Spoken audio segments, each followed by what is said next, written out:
How have things been this week for you with Neil leaving and obviously you being placed in interim charge? It was obviously came as late on Tuesday evening, I think it was. Obviously, word came through. I think Neil and the club had spoke, and to be fair, I wasn't aware of it. I wasn't aware it was going to happen, so it all happened ever so quickly. And I think it's always, disappointing, and when someone loses their job, it's a tough period in terms of someone you've worked so closely with, and you see how they've applied themselves to the job. But ultimately Neil has made the decision that now's the time to just step away. He's done what he could, and what he did do was he gave everything he possibly could to the cause. And both in this time and his previous time, and as a player, and had massive success in that period as well. Unfortunately, this season it hasn't worked out the way everyone wanted.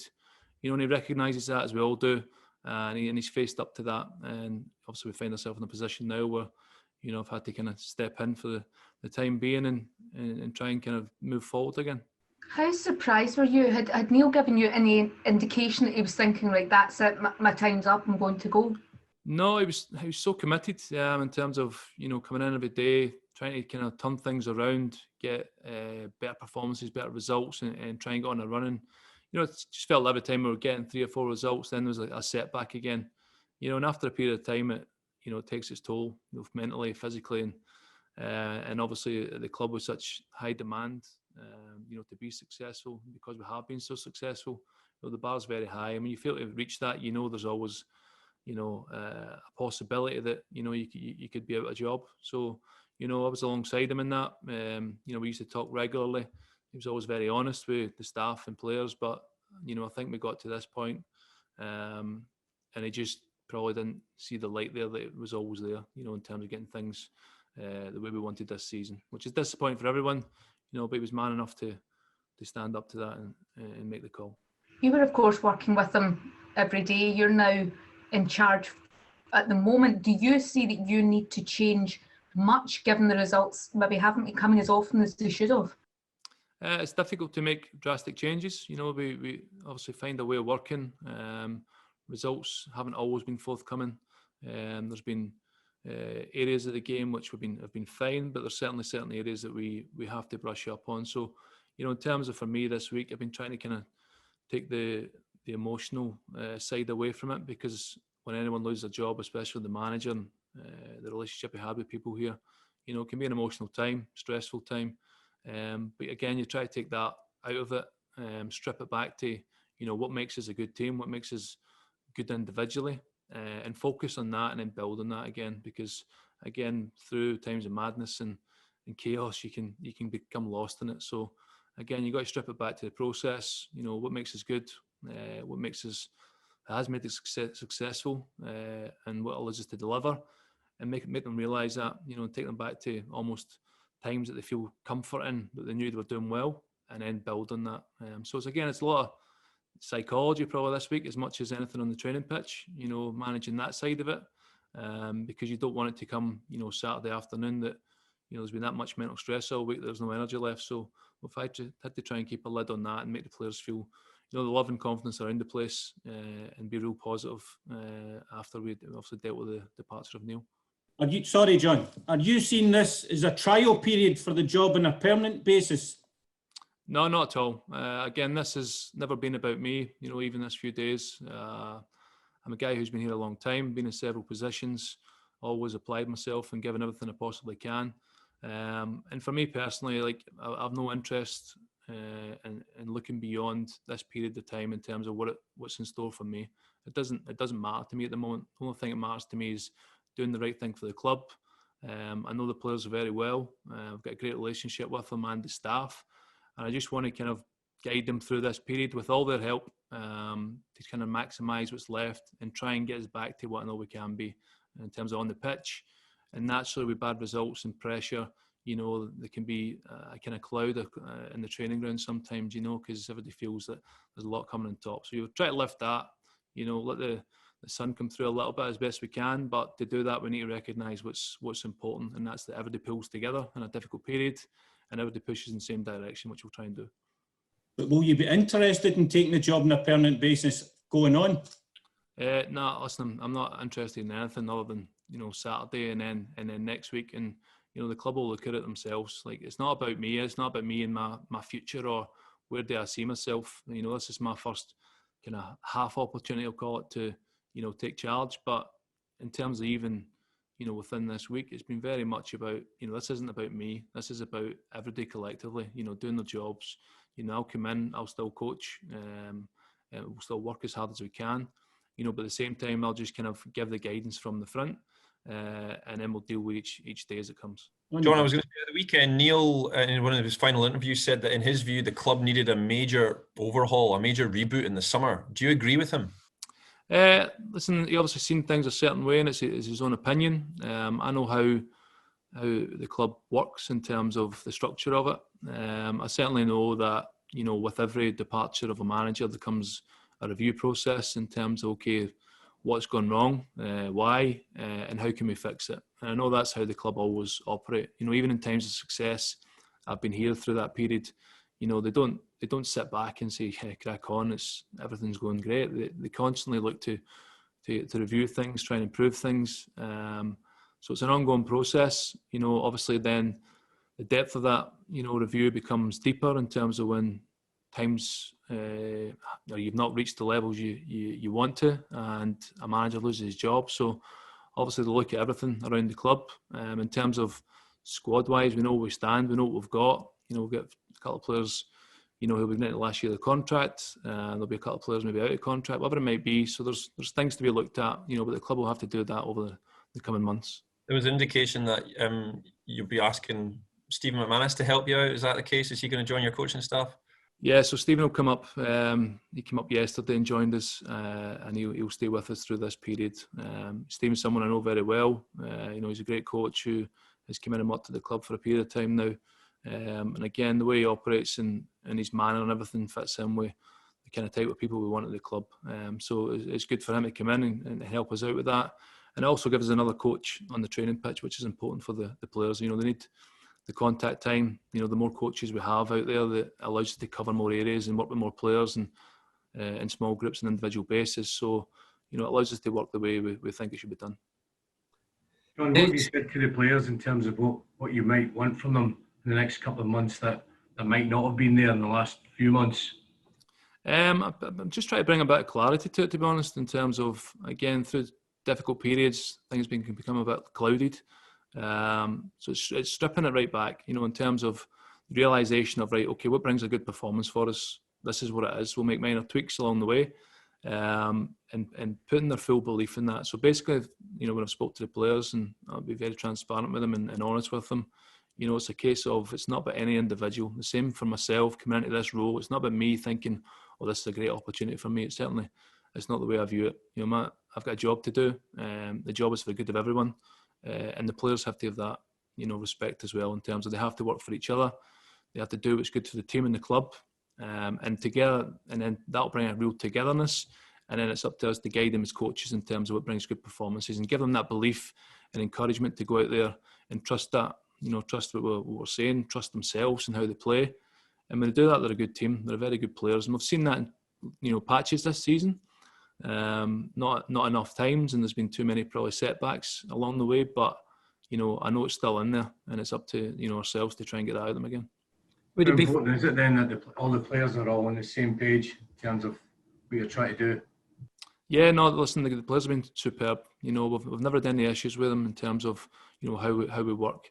If anything, I see a real hunger and drive in them this week. And, I think it's hurt everyone. The fact that someone's had to lose a job because of this, but that can happen. And again, great respect for Neil for what he gave everyone, but also then we need to keep moving forward. We can't feel sorry for ourselves and be doom and gloom. So we have to kind of face up to that fact, face the position we find ourselves in, face up to that, and then try and put things right as best we can in terms of performing, encouraging each other, and giving everything we've got to try and restore some pride. Would it be fair to say, John, in terms of Neil, you were saying there that it was taking its toll. Was that quite visible? What's been a very challenging season for him? To be honest, he's a very strong character, Neil, in terms of, I've known him a long time, really strong individual, who's come under, enormous criticism. not only this year but through his career at different periods. You know, so he's made he's got thick skin. He's made of tough stuff, and you know he always put himself out there. You know, he's never shied away from it. He continued to try and do the right thing. It didn't materialise. It didn't work the way, you know, we all wanted and he wanted. You know, but you know he's also the first person to admit that, you know, we've not reached the heights that we should be, and the expectation that everyone has at the club and around the club. John, would it be fair to say that you have mixed feelings about taking charge given the circumstances? Yeah, very much so. It's very much disappointing, and you know it can be hurtful in terms of when someone, you know, moves away from working so closely with them, having such a strong relationship with them, and working together on to try and achieve success. You know, we had that last season, and obviously the end of the season before that.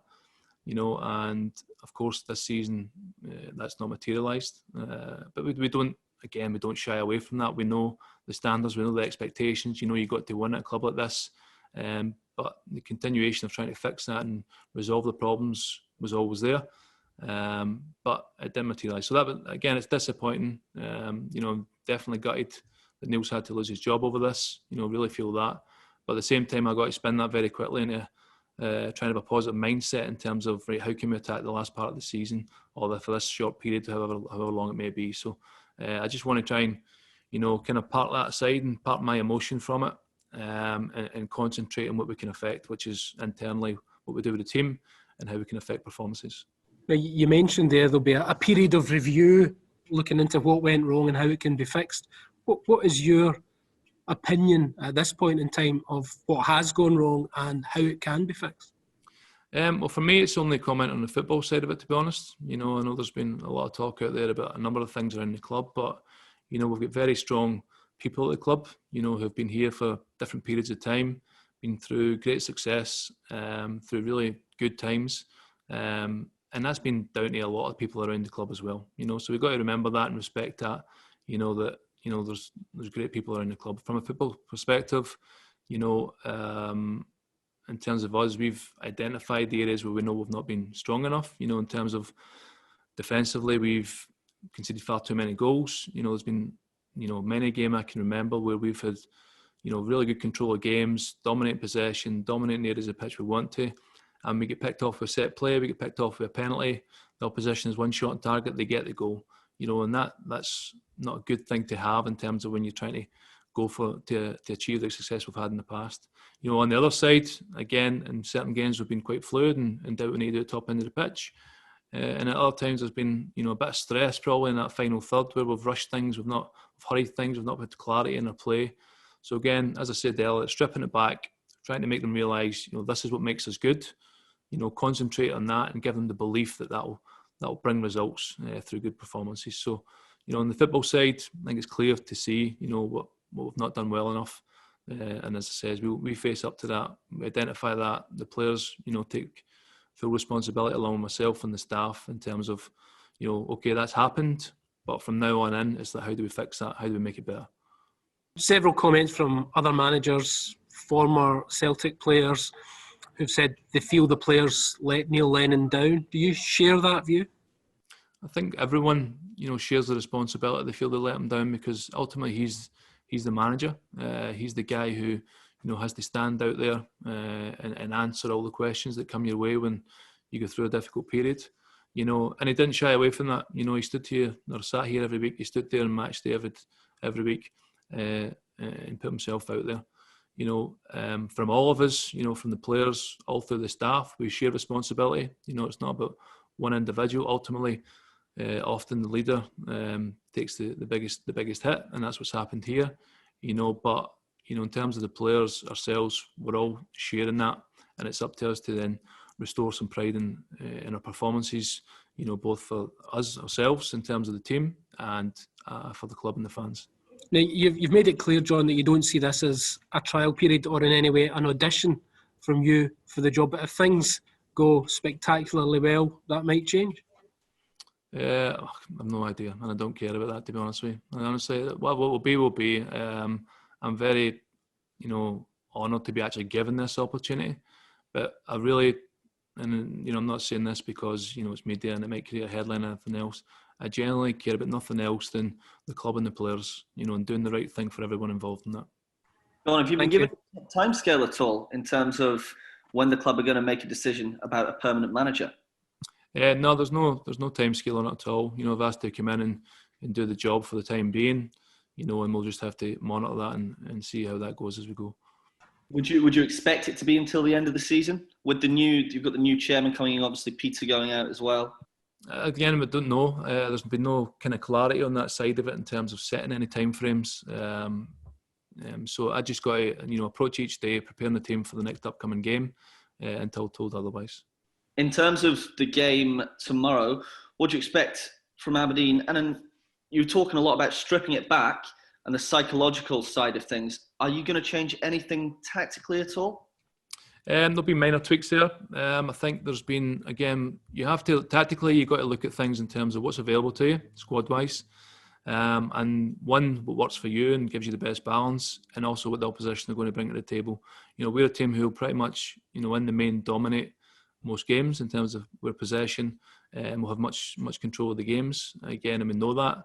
And again, it's just fine tuning within that what we do with that possession. What we do in terms of creating bigger opportunities and better chances, and then what we do at the other end in terms of a defensive game to limit Aberdeen as much as possible, putting into dangerous areas. Because once Aberdeen work the ball up into forward areas, they're very aggressive in the box, they're very aggressive with set plays.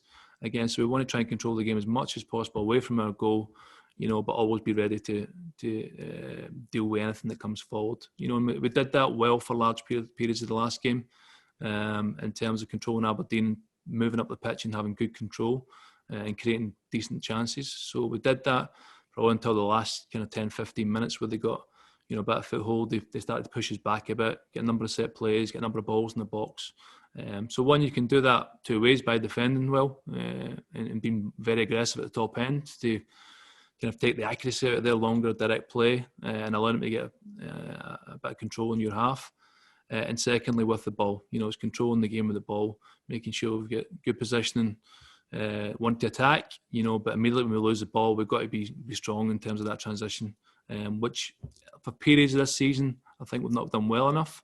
There's large parts of the game of late, in the recent games, I think we've done it quite well. There's been very little moments of real dangerous counter-attacks, or a number of them coming in a row. There's one or two isolated incidents which can happen.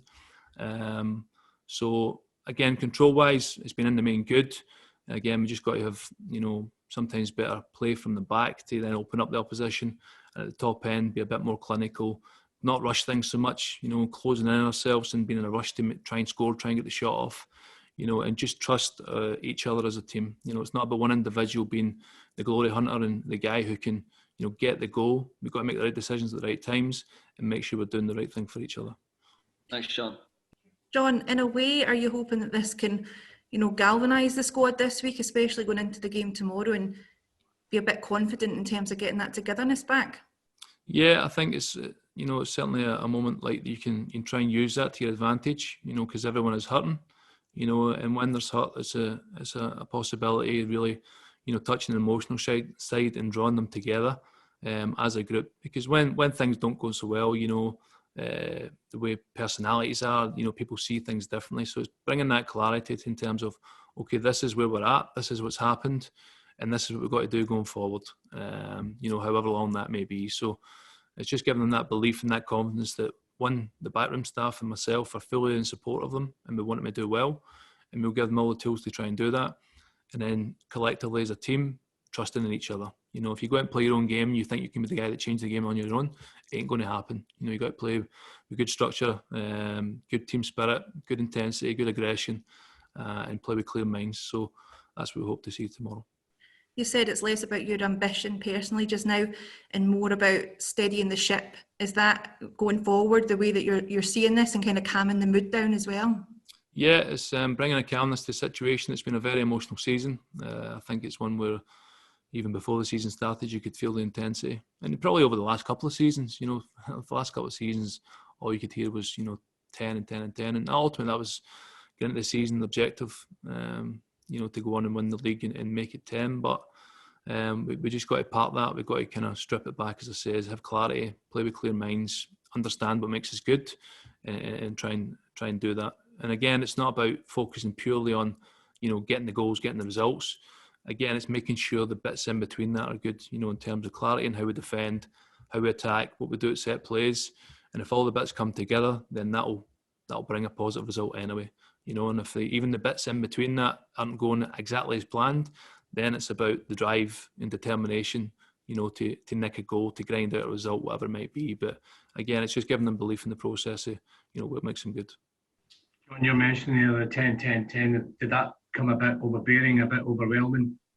Probably looking back at it now, it might have been. It could be one of the reasons. Again, and it's one you'll probably never know the answer to. You certainly, naturally at a club like this, there's always pressure. I think with the 10 thing, it probably got heightened. There was a greater pressure there as well. And I think probably looking at performances, reflecting on it now, you're looking at games and moments in games. I think when you're a bit over emotional, you make bad decisions. And I think we've seen that in games, and I think we've seen that in some of the performances where there was maybe too much emotion involved. So again, it's calming that down, accepting where we're at, and then trying to fix it.